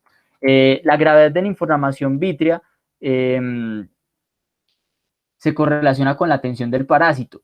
Entonces, miren, en pacientes inmunocomprometidos, estas lesiones se producen por el sistema inmune. Entonces, entre más activo o más eficiente sea el sistema inmune, más extensas son las lesiones. ¿Por qué? Un quistecito de toxoplasma se me rompe y son los CD8 los que llegan a atacar. Entonces, es ese fenómeno el que se ve. Por eso, en pacientes que están muy inmunocomprometidos, las infiltraciones vítreas son menos severas. Y en los pacientes ancianos que sufren un proceso de inmunosenescencia, las lesiones vítreas también son menos extensas. Entonces, eso es clave, porque las lesiones en pacientes VIH pueden ser muy subclínicas, mientras que cuando se producen lesiones en pacientes inmunocompetentes suelen ser más grandes y más severas. Ojo con ese dato, ¿listo? En pacientes inmunocompetentes la reactivación de la toxoplasmosis casi siempre se presenta como retinocoroiditis, que eso es lo que ya vimos. Esta es una corioretinitis aguda en un paciente con VIH. Entonces vean que son unos infiltrados algodonosos, evidentemente hay como una opacidad, yo no veo con claridad la retina, miren que se altera mucho, pero miren que no son unas lesiones tan severas como esas que se ven acá. Entonces esta es una corioretinitis en un paciente con VIH. Y miren que hay una turbidez del humor vítreo. Estas son las lesiones activas de toxoplasma, si la ven, no tienden a ser tan extensas, no comprometen tanto la coroides como los otros, entonces ahí es donde uno dice, si esto, además del humor vítreo turbio, se vieran, por ejemplo, unas hemorragias, yo digo, eso es un citomegalovirus, sobre todo en el contexto de un paciente de VIH, y más si tiene menos de 50 CD4. Y esta es una cicatriz de un paciente con toxoplasmosis antigua, miren que tiene un centro ya algodonoso y tiene un borde bien definido, eso quiere decir que la lesión ya terminó su extensión, ¿sí? Y esta es una lesión aguda y antigua. Esto es muy común en los pacientes con toxoplasmosis congénita, vean, en una región endémica de Brasil. Esta es la lesión aguda, por acá se puede ver algo también de lesión aguda, y estos son exudados o hemorragias que hay alrededor, y por acá se pueden ver algo de neoproliferación. En algunos pacientes, los oftalmólogos, pues ya muy tesos, hacen tinciones con fluoroceína, y también hacen angiografías y miran pues si hay neoproliferación, eso les sirve para hacer diagnósticos diferenciales, pero pues ya es meterme mucho en la charla pues de eso. Esta es la cicatriz que ustedes ven acá, y esto es parte de la lesión activa, esto es cicatriz, y esta es una lesión activa, ¿sí? Las recurrencias, los pacientes pueden presentar reactivaciones a cualquier edad. Aquellos que presentan toxoplasmosis ocular cuando son mayores de 40 tienen un mayor riesgo de recurrencia que los más jóvenes, y puede desarrollarse un curso recurrente y remitente después de un intervalo prolongado sin enfermedad. Algunos de esos pacientes se pueden beneficiar de una profilaxis, pero esas profilaxis son más guiadas pues, y dirigidas por internista, por oftalmología o por infectología, pues porque generalmente la decisión no es nada fácil, el análisis requiere test complementarios, medir IgG, a veces de avidez, cuantitativa, y los algoritmos de eso es mucho más complejo. Entonces por eso es recomendable hacer una remisión, además que el oftalmólogo de su impresión diagnóstica, porque puede que uno esté tratando otra cosa. ¿Cuándo tratar esas toxoplasmosis oculares? Entonces básicamente esas son las indicaciones. Hay algunos estudios que dicen que en Colombia y en Latinoamérica casi todas las toxoplasmosis que ustedes diagnostiquen sintomáticas requieren tratamiento. ¿Listo? Entonces, lesiones que amenazan el nervio óptico o la fobia, entonces, por ejemplo, lesiones que están muy cerca al centro requieren tratamiento. Cuando haya una disminución de la agudeza visual con o sin sospecha del compromiso del nervio óptico, cuando haya lesiones con inflamación vítrea moderadas o severas, o haya una vasculitis retiniana, cuando haya un curso clínico progresivo prolongado, es decir, yo veo que el paciente me sigue deteriorando y con el lapso de más o menos un mes no mejora y la pérdida visual es recurrente, o cuando hay múltiples lesiones activas. Por ejemplo, este paciente tiene múltiples lesiones activas, una indicación clara de tratamiento, o va a perder la visión o al menos va a tener un compromiso visual importante, ¿sí? Y en pacientes inmunocomprometidos sí o sí se requiere tratamiento. Sin embargo, como les digo, es muy bueno la evaluación de oftalmo y hacer una valoración integrada, ¿listo? Estos son algunos test complementarios que se pueden hacer para confirmar el diagnóstico. Muchas veces no puede ser tan claro. Miren que ellos parten de una IgG en sangre. Vean, la IgG en sangre en toxoplasma es brutal, porque si ustedes ven IgG negativa, eso casi que siempre que no es toxoplasma. Entonces, miren, en IgG, si la IgG es negativa, yo pienso en otras cosas de una. Herpes virus, citomegalovirus, una sífilis, una TB, una leptospirosis, una toxocariasis, bueno, etcétera. Si es positivo, yo digo, bueno, eso puede ser o no puede ser una toxoplasmosis, entonces hay que hacer pruebas. Entonces hay unos oftalmólogos muy tesos, yo no conozco pues acá en Manizales que se haga, la verdad, yo he visto estos estudios que sí los han hecho en Armenia, que muchas de las lesiones han hecho unos estudios muy interesantes, pues del grupo del doctor Gómez, de estas tomas de humor acuoso, hacen PCR, hacen todas estas pruebas. Esto es del libro que yo les mencioné, ahí él es autor de varios capítulos, se lo recomiendo, el libro de toxoplasmosis humana. Y miren, si yo en el humor acuoso hago una PCR y me sale negativa, igual tampoco me la descarta, porque la PCR no tiene una buena sensibilidad, tiene una altísima especificidad, pero la sensibilidad no es tan buena. Entonces, si la PCR me sale negativa, yo tomo anticuerpos y mido una cosa que se llama proporción de anticuerpos en humor acuoso sobre el suero, es decir, de los títulos. Entonces, este es un test cuantitativo. Entonces, miro, y si estos títulos me dan positivos, yo confirmo el caso e inicio tratamiento. Si dan negativos, miro Western blot de esta prueba si está disponible, y ahí ya defino el tratamiento, pero miren que es bastante complicado. Si ese índice da menor a 2, indica toxoplasmosis ocular, y entre 2 y 3 es dudoso y mayor a 3 es negativo. Entonces es por eso que se da esta interpretación. Bueno, si la PCR es positiva, yo confirmo el caso por alta especificidad y confirmo tratamiento. ¿Cuál es el tratamiento? Si los adultos pesan más de 50 kilos, entonces una dosis inicial de 100 miligramos de pirimetamina el primer día y una dosis complementaria de 50 miligramos día de pirimetamina y 1 gramo de sulfadiacina 2 por día por 6 semanas, acompañado de ácido folínico. Ahorita vamos a hablar del ácido folínico un poquito. Una vez al día durante todo el tratamiento. Esto es folinato de calcio o factor citroborum o por ahí tiene otros nombres comerciales, laburo, yo no sé qué, pero bueno, es muy importante que manden ácido folínico y no ácido fólico.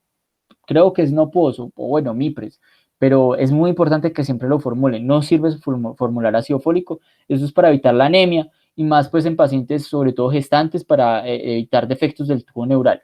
Los antibióticos se acompañan de prednisolona oral, 1 miligramo por kilo día desde el tercer día iniciado el tratamiento. ¿Para qué? Porque el tratamiento puede producir la salida o la exquistación de algunos trofosoditos y pueden producir lesiones más extensas. Entonces, por eso se da alguna dosis de esteroide acompañado para disminuir y que se vaya titulando o destitulando durante 2 semanas para evitar la extensión de las lesiones. ¿Sí? Entonces, la toxoplasma vehicular cuando requiere tratamiento siempre se acompaña de esteroides.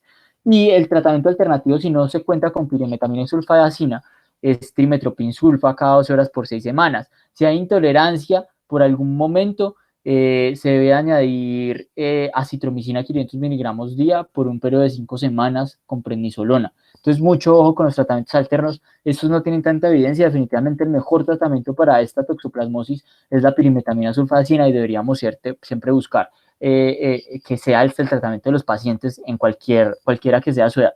El doctor John me pasó unas fichas técnicas de unos medicamentos de un laboratorio que se llama Fagrom.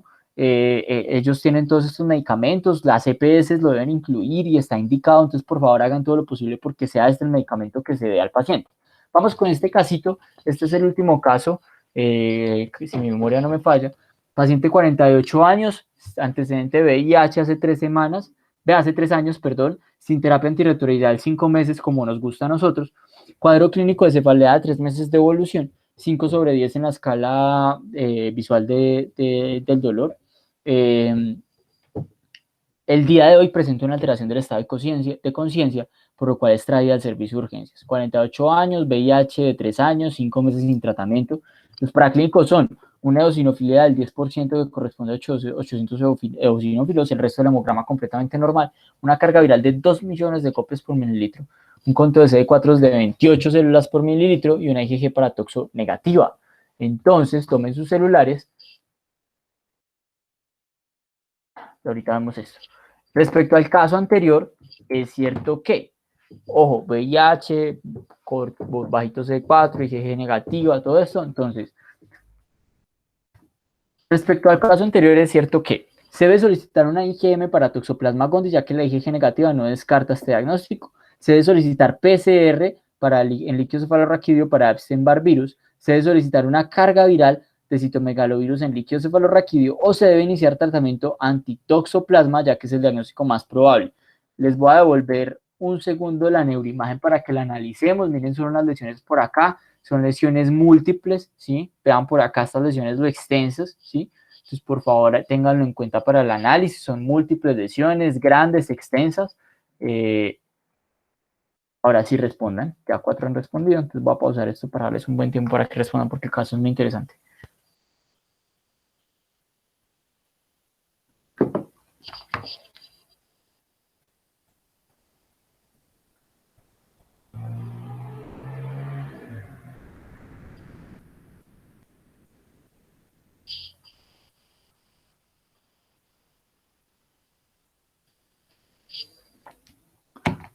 Bueno, voy reanudando el timer, porque ya estamos acabando.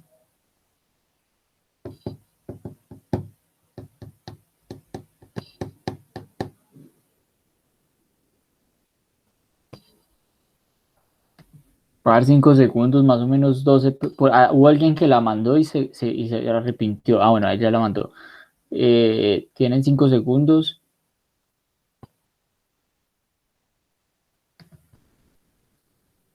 Bueno. Bueno. Se debe solicitar una carga viral de citomegalovirus en líquido cefalorraquídeo, fue la respuesta más respondida. se debe solicitar PCR en líquido subarráqueo para Epstein-Barr virus, 15% se debe solicitar IgM para Toxoplasma gondii, ya que la IgG negativa no descarta este diagnóstico, o se debe iniciar tratamiento antitoxoplasma, ya que es el diagnóstico más probable. Vean, recuerden, cuando yo sospecho toxoplasma, yo pido siempre una IgG. Si la IgG sale negativa, casi que descarto. En pacientes VIH, lo más común es que las lesiones, y más común estoy hablando del 99% de los pacientes, lo más común es que las lesiones sean por reactivación y no por reinfección. Es decir, esa toxoplasmosis que yo pienso es porque fue de hace mucho tiempo y se me salió ahorita de los quistes porque tiene un bajo conteo de CD4, porque ellos sensan eso.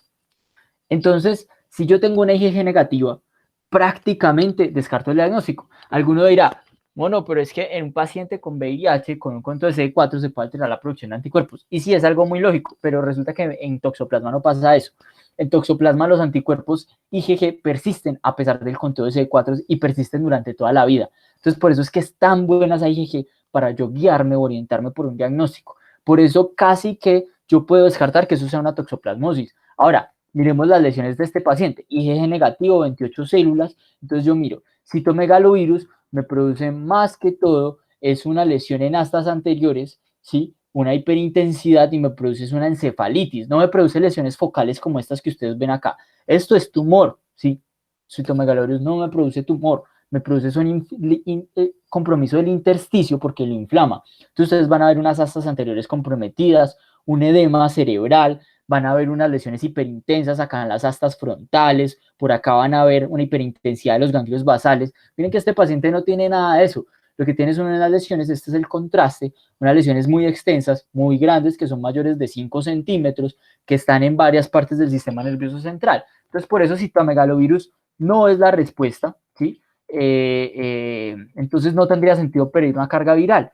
Pedir una IgM para infección aguda, no, porque lo común en estos pacientes es que sea una infección previa y que se me dé una reactivación, y generalmente para que yo realice una encefalitis por toxoplasma requiero cierto tiempo. Entonces seguramente en ese tiempo ya desarrollaré los anticuerpos IgG y por eso yo no pido una IgM para orientarme, no, con IgG me oriento al diagnóstico. Si me sale negativo, descarto. Si me sale positivo, puedo pensar que ahorita vamos a ver, puedo pensar que es una toxoplasmosis o tiene otras características, puedo pensar otras cositas. Y pues debe iniciar tratamiento antitoxoplasma, no, porque pues no es el diagnóstico más probable porque la IgG me lo descarta. ¿Listo?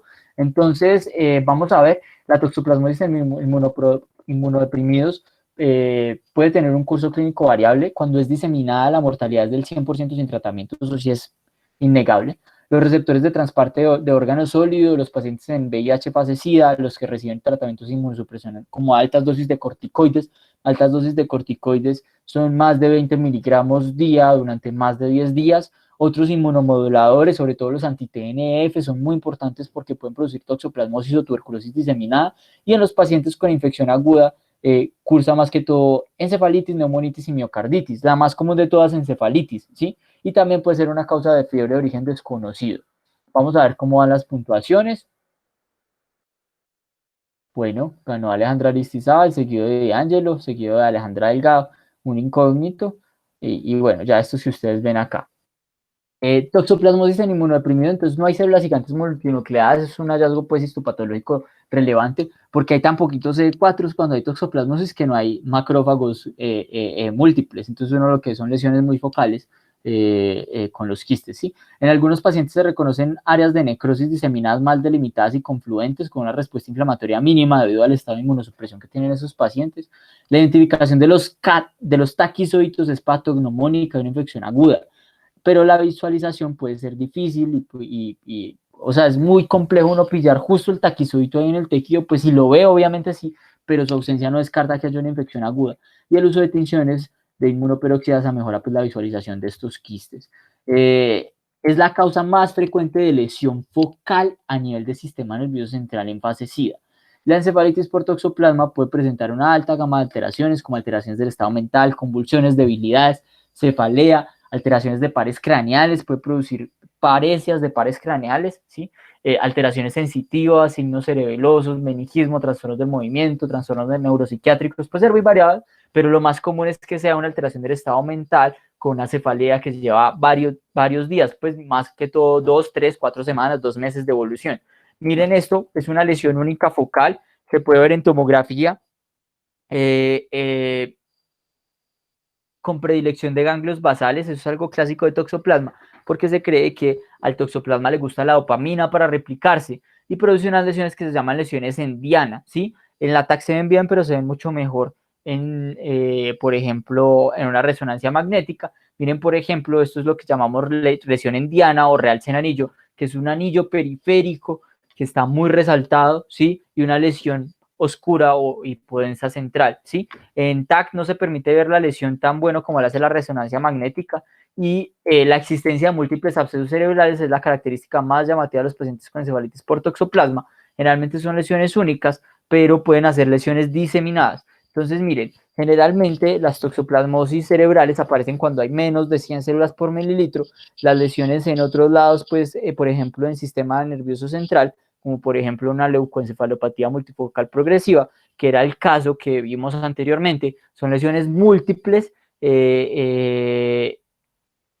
perdón, era un linfoma primario del sistema nervioso central. El linfoma primario del sistema nervioso central aparece más que todo cuando hay menos de 100 células por mililitro. También es un diagnóstico diferencial importante. Es producto de una neoplasia producida por infección por Epstein-Barr virus, ¿sí?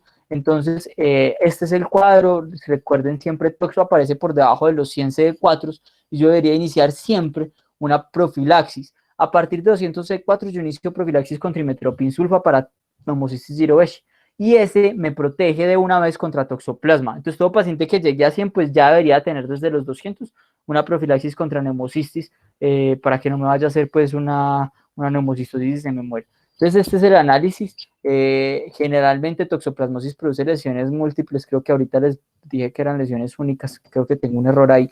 No, produce lesiones múltiples, ¿sí? Y generalmente hay una IgG positiva. Guíense siempre. Si hay lesiones múltiples en un paciente VIH y tengo una IgG positiva, eso es suficiente argumento para iniciar tratamiento. Ahorita lo vamos a ver. Mientras que cuando son lesiones solitarias y grandes, son generalmente por Epstein-Barr virus, aunque el linfoma primario del sistema nervioso central puede ser producido, puede producir lesiones múltiples, ¿sí? Muy extensas. Generalmente las lesiones de toxoplasma son menos de 4 centímetros, las de linfoma primario son mayores de 4 centímetros. Generalmente estas de toxo son a nivel de ganglios basales, mientras que estas son periventriculares, y estas producen mucho edema cerebral. El linfoma primario no produce tanto edema. El pronóstico de toxoplasmosis no es bueno, pero es mejor que el del linfoma primario, porque esta neoplasia pues es muy dura de tratar, ¿sí? Y miren, por ejemplo, este es el realce en anillo de una lesión de toxoplasma. Miren el edema periférico que produce, ¿sí? Aquí hay algo de la desviación de la línea media muy sutil. Miren la extensión de la edema que tiene esta lesión, pero miren la lesión muy bien definida con el ring engagement acá, ¿sí? El diagnóstico diferencial, a diferencia de las lesiones por micobacterias o criptococos, el síndrome inflamatorio, pues, es decir, el síndrome de reconstitución inmunológica tras el inicio de la terapia antirretroviral, es muy raro. Es decir, si yo tuviera una toxoplasmosis, una tuberculosis o una criptococosis, yo debería esperar un tiempo prudente para iniciar la terapia antirretroviral, pero en pacientes con toxoplasma no es frecuente el síndrome de reconstitución inmune, es muy raro. Entonces yo podría iniciar perfectamente, si descarto otras infecciones, iniciar la terapia antirretroviral tranquilamente, y de hecho sería lo más adecuado para evitar que me entre en otras infecciones definitorias de SIDA.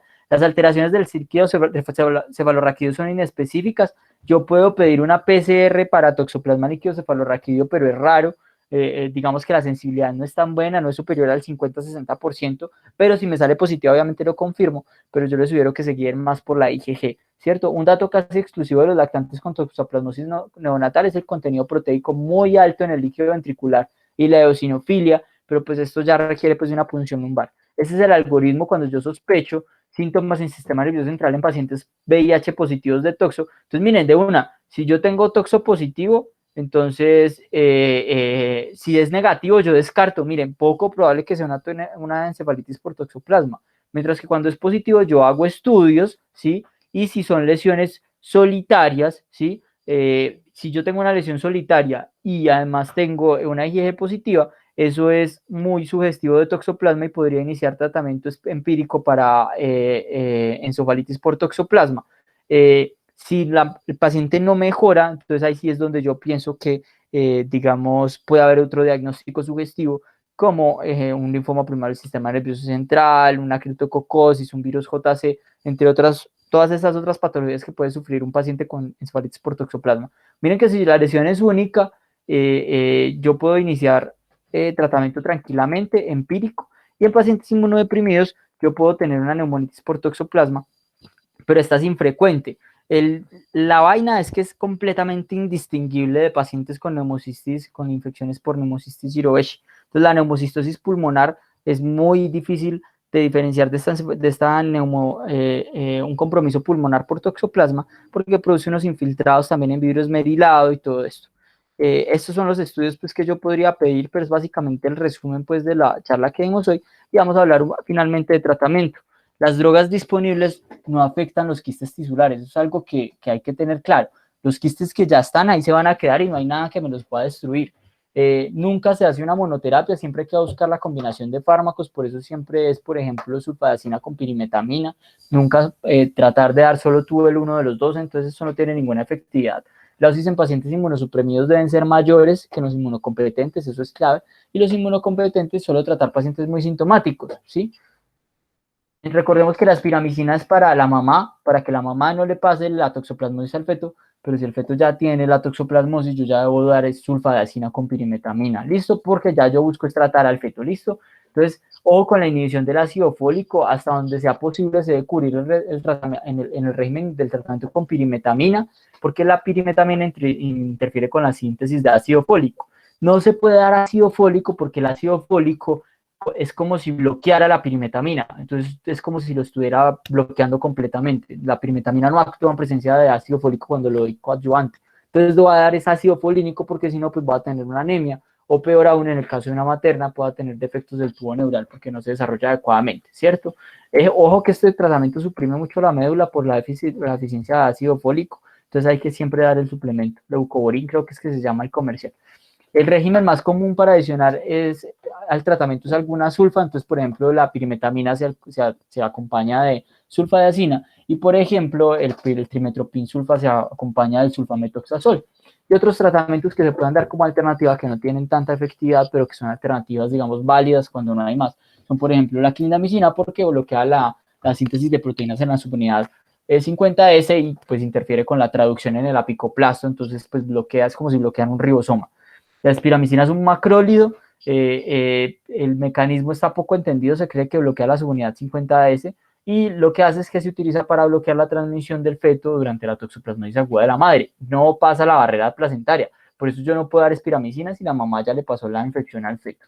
Estas son las guías de tratamiento para encefalitis por toxoplasma. Entonces, ojo, iniciar siempre profilaxis cuando haya conteo de C4 menor a 200 contra neumocistis jirovecii, aunque acá las guías CITA lo recomiendan a partir de 100, eso es variable, las OMS creo que sí lo recomiendan a partir de 200 C4. Y para tratar ya la encefalitis por toxoplasma puntualmente, la pirimetamina, o sea, 200 miligramos vía oral, seguida pues basado en el peso, si pesan más o menos de 50 kilogramos, acá está pues la dosis, siempre acompañar de leucovorin, que es el ácido folínico, ¿sí? Que debe estar acompañado pues durante todo el tratamiento. Otros regímenes pueden ser, por ejemplo, pirimetamina con clindamicina, algunos regímenes con otros macrólidos como la citromicina, por ejemplo. Y pautas del tratamiento, acá están las dosis, por ejemplo, en pacientes inmunocompetentes van a ver que las dosis son mucho menores que en las pacientes inmunocomprometidos.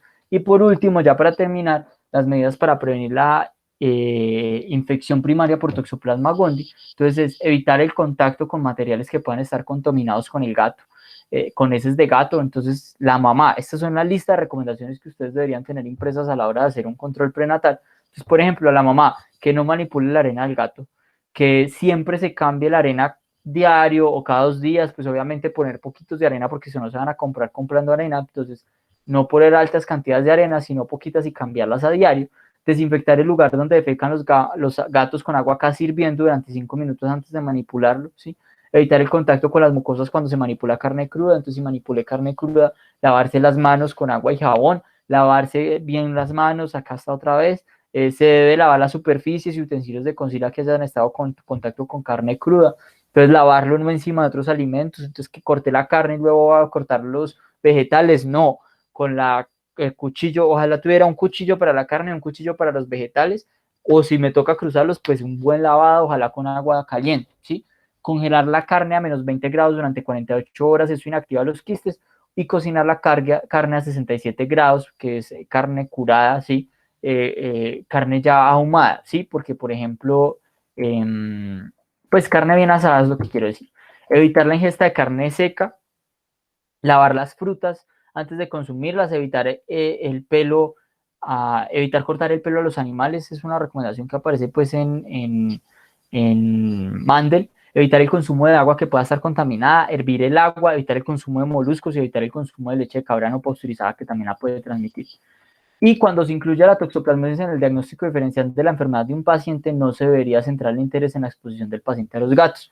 Hay que explicarle a las mamás que probablemente la principal transmisión que tuvo fue por verduras o por otros alimentos o agua contaminadas. Los pacientes con gatos domésticos o con gatos que solo comen alimentos cocinados no tienen riesgo de adquirir la infección por toxoplasma a partir de sus animales. Es muy común ver mamás que echan los gaticos de la casa que porque no le haya una toxoplasmosis en un gatico casero, el riesgo es casi nulo, más si son gatos adultos, se debe desaconsejar la realización de estudios serológicos en el gato, entonces que hagan un estudio de los anticuerpos al gato a ver si el gato ha estado expuesto o no.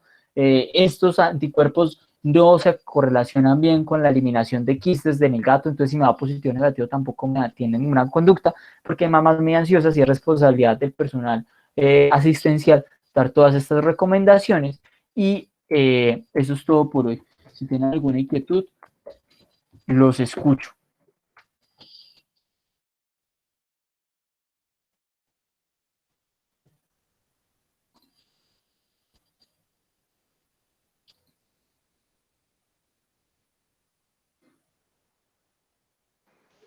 Bonito, no, muy chévere la conferencia.